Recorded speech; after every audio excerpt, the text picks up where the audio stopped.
Welcome back. This is the AM show. Now, for I think last week, 2 weeks ago, 3 weeks ago, we've had cases of children and humans really being abused, and we've reported quite a few.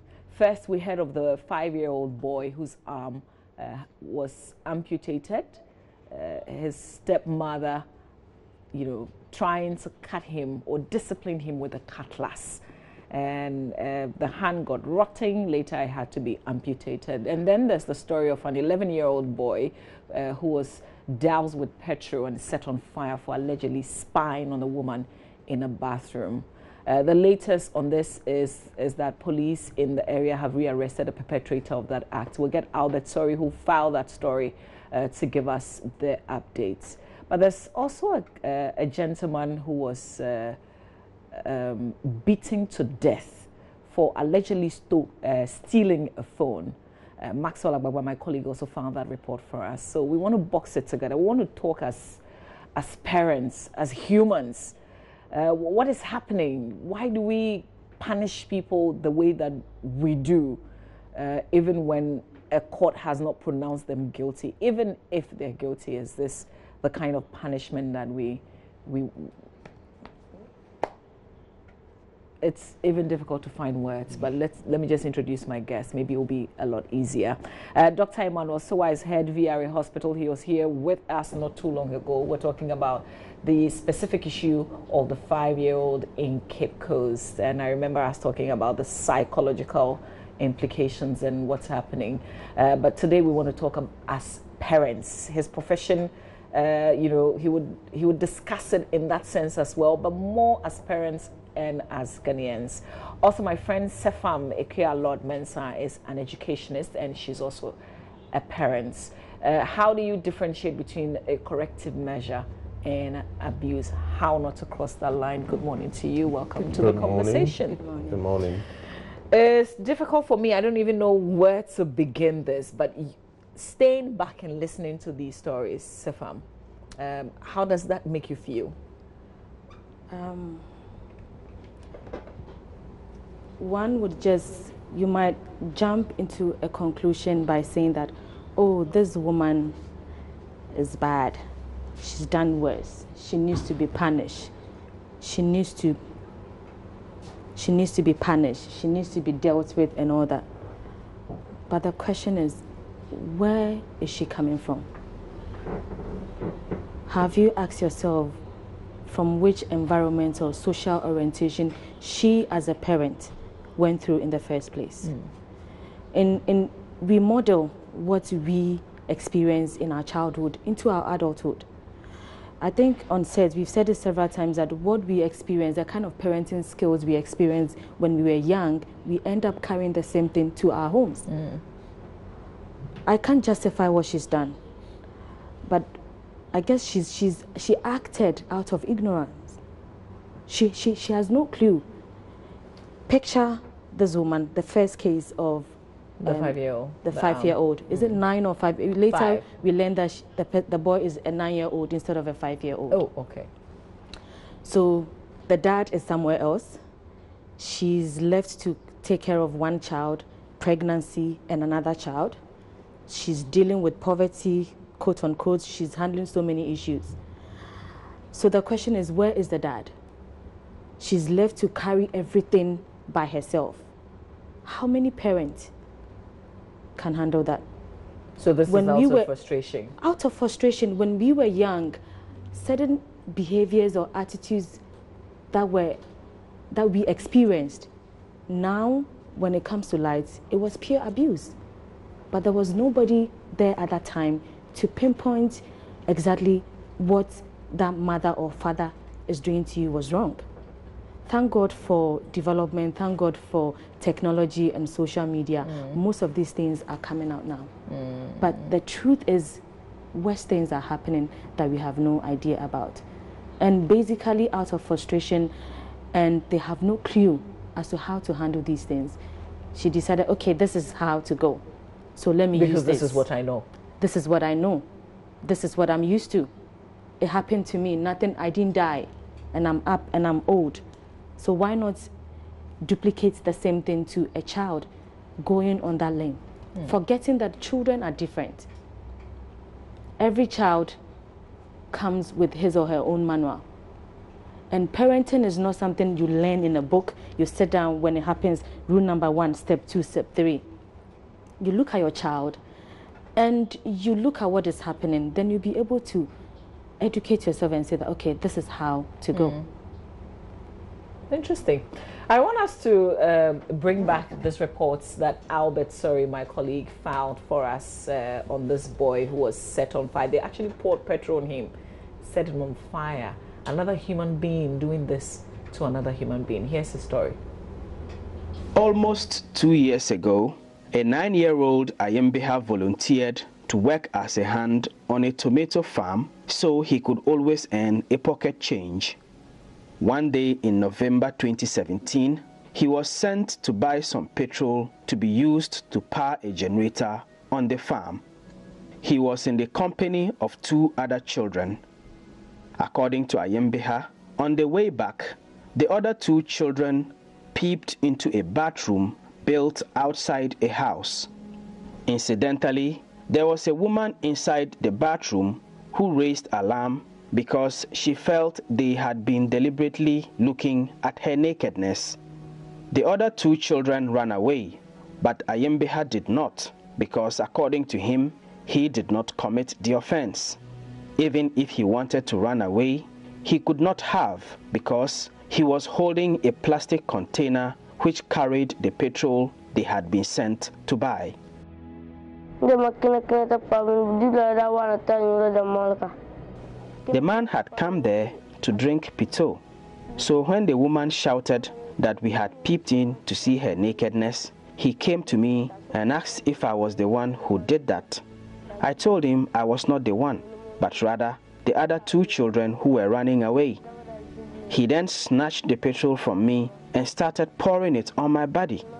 The woman watched him, but said nothing. Then he struck a matchstick and set me ablaze. He said he wanted me to die there and waste away.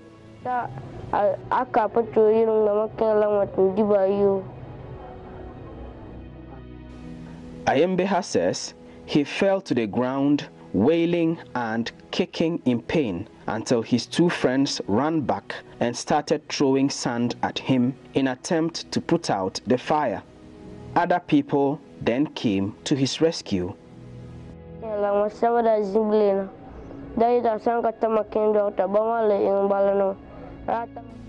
caught the man and told him that if he did not take me to the hospital, they would do to him same as he did to me. So he took me to the hospital. The assailant was arrested at the hospital after health officials gave police a tip-off. According to Ayembeha's father, they were advised to settle the matter outside of court so that the assailant, whose name they only know as Old Man, could take care of the boy's medical bills until he fully recovered. He said they agreed to this because they were also told that going to court would have meant that they take care of the boy themselves until the court case was over, and then maybe their expenses would be reimbursed by the assailant. I was in Kumasi doing menial jobs and could not have afforded the money for the boy's medical bills. So I felt that since the assailant had agreed to take care of him, there was no need to insist on going to court.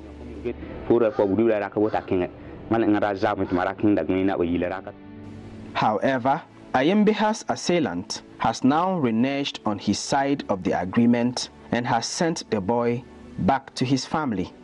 According to Ayembeha, he had been living with the assailant and his family as part of the agreement for them to take care of him. But as time went on, they started to stigmatize him.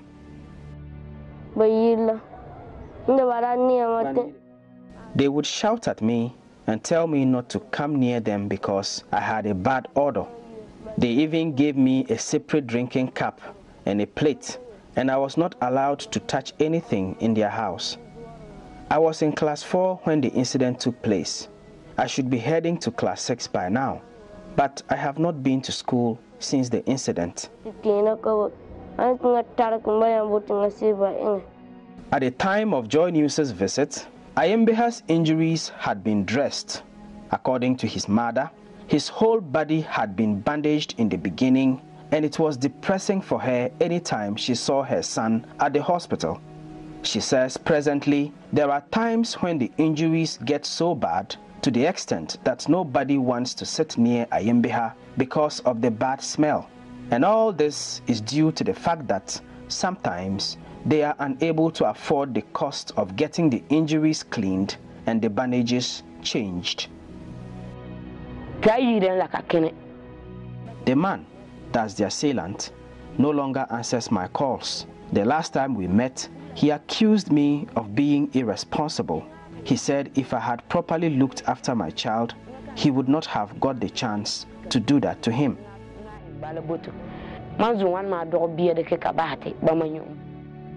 Ayembeha's family want the help of authorities to get justice for their son. But not much is known of the boy's assailant, except that his name is Old Man and that they know where he lives. For Ayembeha himself, even though he wants the assailant to pay for the pains he has caused him, his main concern now is to get help to properly treat his injuries and go back to school. Reporting for Joy News, Albert Sorry, Zuarungu, Upper East Region.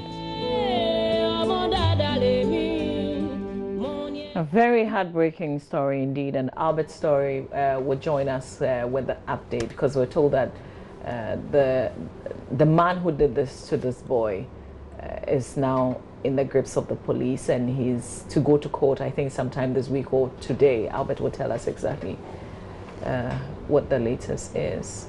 But let me come to you, Doc. Where are we going? Where are we going? What is happening? Well, when it comes to the issue of violence on people, I think that it starts from we being tolerant of physical punishment as a society. So it is normal for a mother or a father to physically punish a child.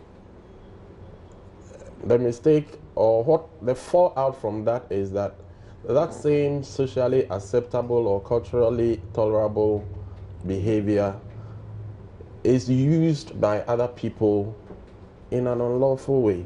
So the same child that you think you are trying to raise in a proper manner, because he's a child, begins to think that, oh, when somebody does something and you're really angry and you are stronger than them, the thing to do is to, punish them, physically abuse them.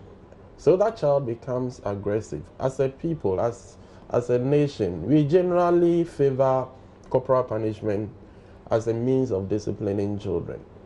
But we all need to ask ourselves that after all these years of doing it, where are we as a nation? Where are we as a people? Are we better off as a people? Are we more disciplined? Are we... It's interesting you say that, and I think it would be good for us to talk about that a bit, because we all say we've been beaten before, we've been punished before in so many ways, and it's made us better. But let me just cross over and have my colleague give us the update. Albert, sorry, good morning to you. Good morning, Mama. Albert, give us what's the latest with this boy who had petrol poured on him, and he was set on fire, essentially to die. So on Friday, the police rearrested the assailant. According to the police commander, they took him to court on Friday and had him remanded to reappear in court on the 26th.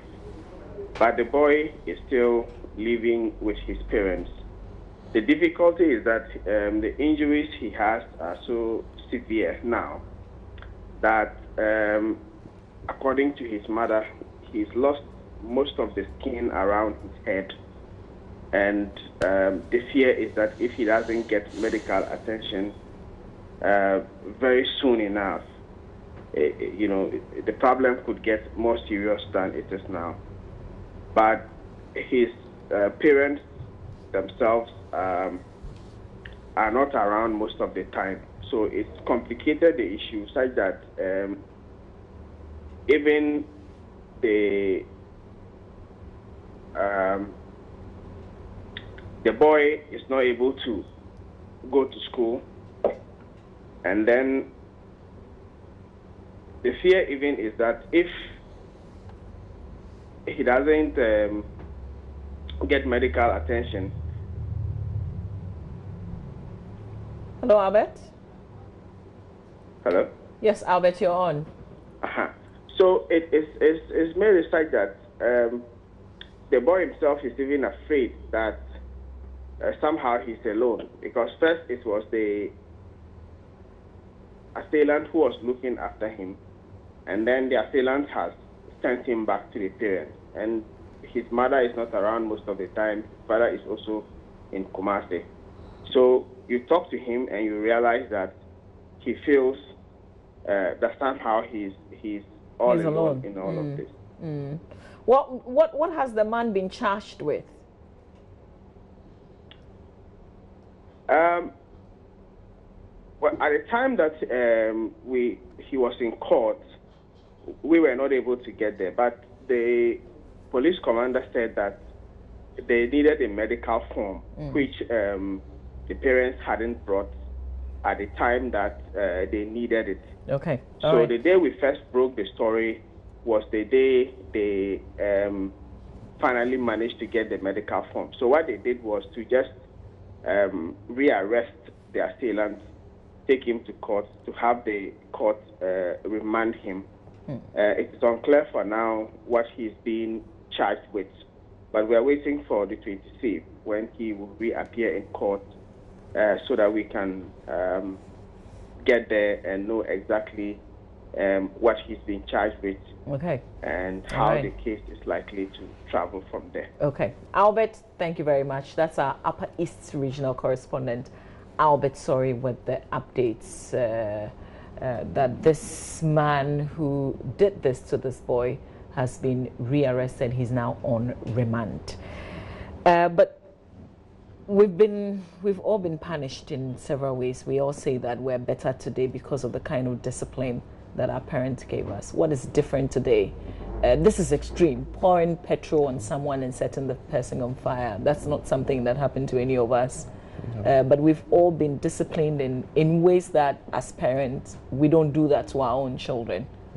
Why do we suddenly feel, some people would say, that what we are doing is better than what our parents did to us? Sefam?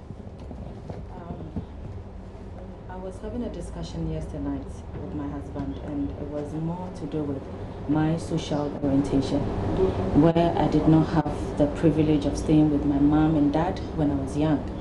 So I was moving from one auntie to one grandmother to one auntie, back and forth. And they all had their different ways of correcting you when you go wrong. I remember one of my grandmas, what she does is to scream at you. She would scream. So sometimes I see myself in that element using similar. Another time another grandmother will ignore you. Another grandmother will give you workload so that you'll be stuck to do lots of work. Occasionally you get a slap.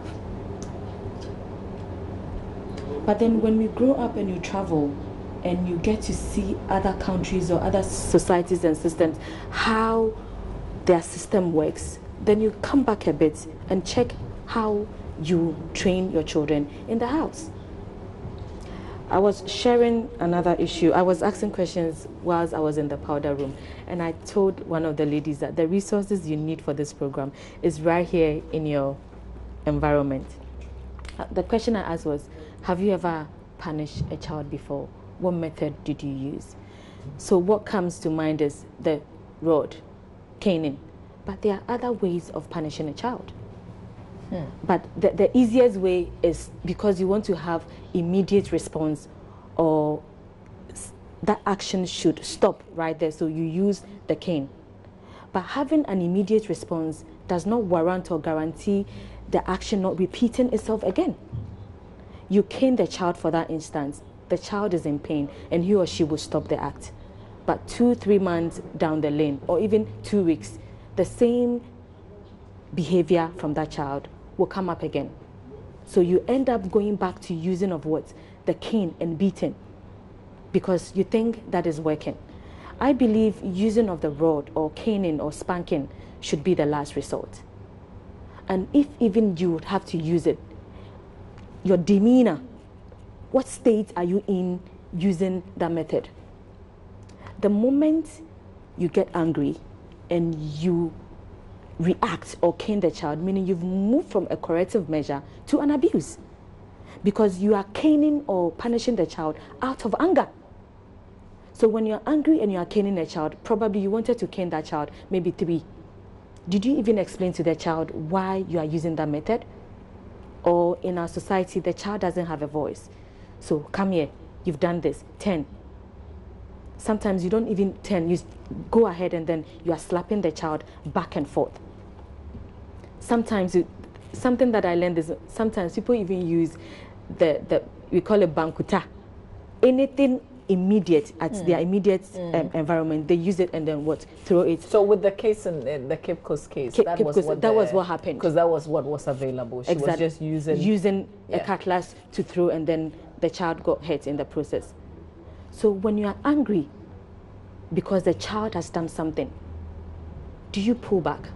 The moment you are angry and you exhibit or institute or engage in a corrective measure, it ceases to be a corrective measure because you can't control yourself. Dr. Sowa,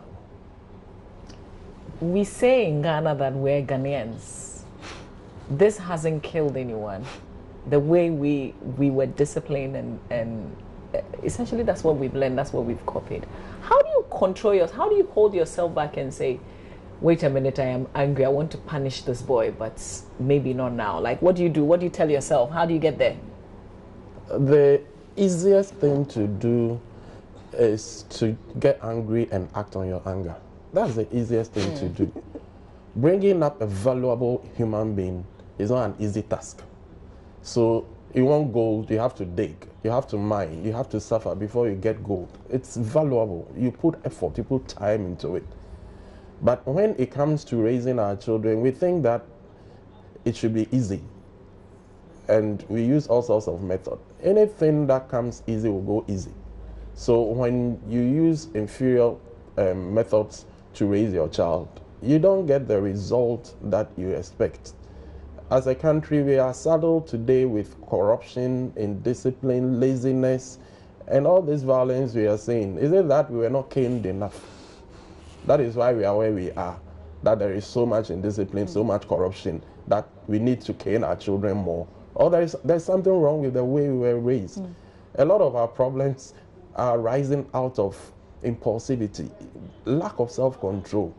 And that is what you get when you fail to show love to children. So you're linking what happens at the childhood level to generally what happens in the society. Oh, yes. Yeah. Oh, yes, because children, right from the time the child is born, is watching the adults, is listening to everything you're saying, and then trying to repeat it. Because children really, really trust us.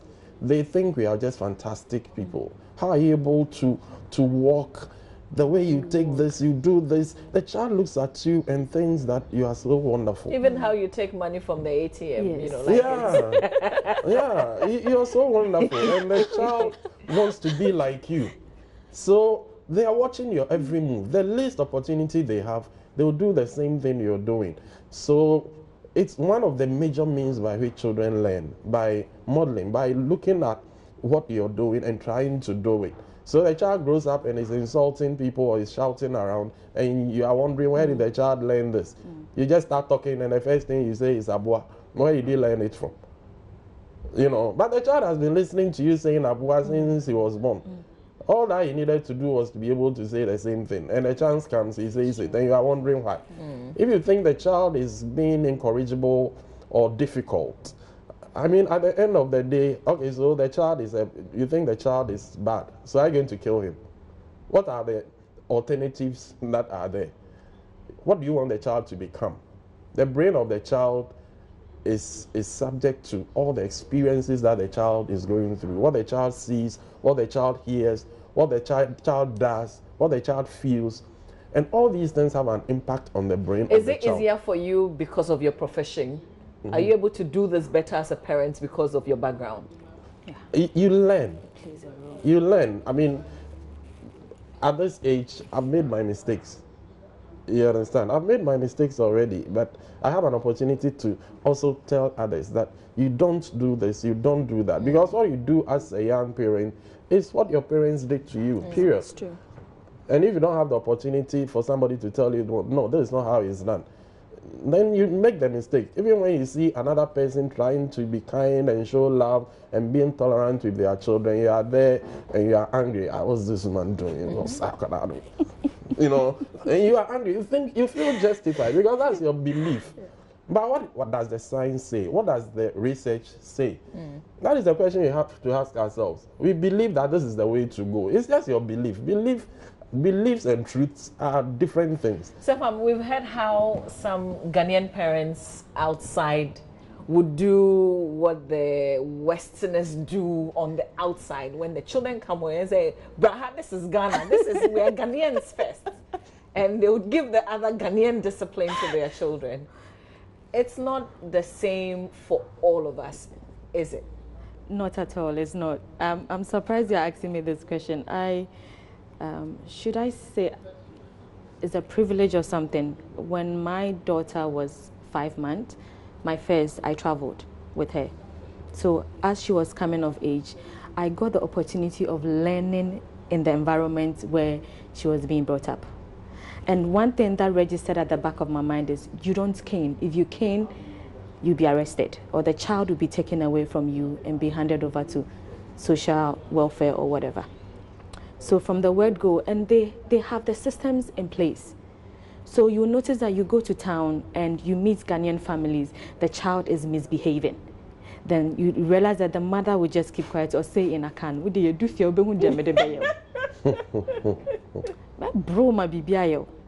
so the child, and because they've taught the local dialect to the child understands. So sometimes the child will stop. Other times, so the child will continue doing whatever he or she would want to do. And I remember I had an auntie too that says, when it happens like that, you don't cane. You use slippers, because when you use slippers, it doesn't leave any mark on the child. Wow. So you see, there's a system in place that tells you that you are not supposed to use or spank the child. If you do, what is the reason for you introducing that kind of punishment to that child? So they have systems in place, for example, a baby is not supposed to sleep on the same bed with you. The parent. The parent. So you go for your monthly checkups and you are asked, how does the child eat? How does she sleep? What are some of the challenges you are having? Occasionally you get somebody coming into the house to come and check up on you. Then you said, oh, she sleeps with us on the bed. Then the first thing is, no, let her sleep in her cot, or make sure that she sleeps in her own bed. And I remember we had to go through a routine. One night, we needed to pair up. So I'll stand somewhere, she comes back to our bed, I will send her back. She comes up more than 20 times. When I'm tired, my husband takes over. We did that till she recognized, she acknowledged the fact that this is your bedroom and this is where you have to So sleep. the difference is a certain system works and works better elsewhere, but Because you mentioned social welfare. Do we even have systems in place in our country? One of the things that I worry about, because when these stories come out, is where the children will be kept. Who takes care of them? Because they go back to the environment. Look at this boy who was living with the person who actually abused him, the person who harmed him. He had to go back and to then that you person. send the child back to the same person. And now another thing that is coming up is something happens to a child, and instead of the case being handled, you notice they withdraw the case from the police and brings it. In which part of our legal system allows that? Have we questioned our legal system to know that this is not right? I went to the gender and social, what do you call it? Our ministry. I went to the website, protection. and we have beautifully carved documents. Yes. Over there. That's what we do. I picked one of them, and apparently a child can be taken away from the house to a place. Yes. Where is it? But where is that place? What is in that place? To what extent are you supposed to withdraw the child from that harmful environment to a new place? So you see, the systems, even the way we plan our town. I was having a discussion with Kojo this morning, and I even told him that town planning even contributes to abuse. You close work at 5 o'clock and you get home, what time? Sometimes 9, 10 because of traffic. This parent has been, he or she has been working the entire day, very tired, frustrated at work, gets home, and the children haven't even done their homework. So the frustration is even coming from the office, traffic, and then to the house. Who is there to monitor what happens in the house? Before child abuse or abuse comes out to the public, meaning that it has gone to the extreme, like what we are witnessing now. Dr. Soa, what kind of, can we change from the kind of society that we are becoming, that we have become? How do we overturn that? The kind that catches someone who is alleged to have done something, and then quickly, whatever mode of punishment we deem fit, we just give it out. Yeah, we can change. It's a deliberate thing. It's a whole campaign that we have to embark on. It doesn't come just because a few people, learned something better. It has to be a whole campaign that is embarked on by the Ministry of Gender and Social Protection to change the way we think, to educate people about the negative effects of abusing children. Because when you don't show love to a child, what you're doing, and instead you abuse the child, what you're doing is you are making the child impulsive, and impulsivity is the basis of all criminal behavior. Impulsivity is the basis of all criminal behavior. You cannot be a parent and forget your duty to love and care for a child and only think about correction. And that is a problem we have as a people. We think that we have to correct the child so that uncle go any mass or baby. That is what you think should be done. But the fact that you have to show love to your child, tell your child I love you, talk to your child, engage your child, and talk to the child like somebody who understands. We forget that we don't have time. Even when the child wants your attention, and even that can attract a slap because you are talking too much. The child needs your attention. The child needs to engage you on the emotional level, talk to you, but you are not available. So the child decides to get attention. If he pulls something down, he'll get your attention. So a time comes in a child's life, even the beatings don't do it, because that's the only time that mommy talks to me. When I do something wrong, that's the only time I get mommy's attention. And I begin to enjoy the beatings. And what you do is you graduate it, you increase the intensity, because the 2 slaps didn't work. So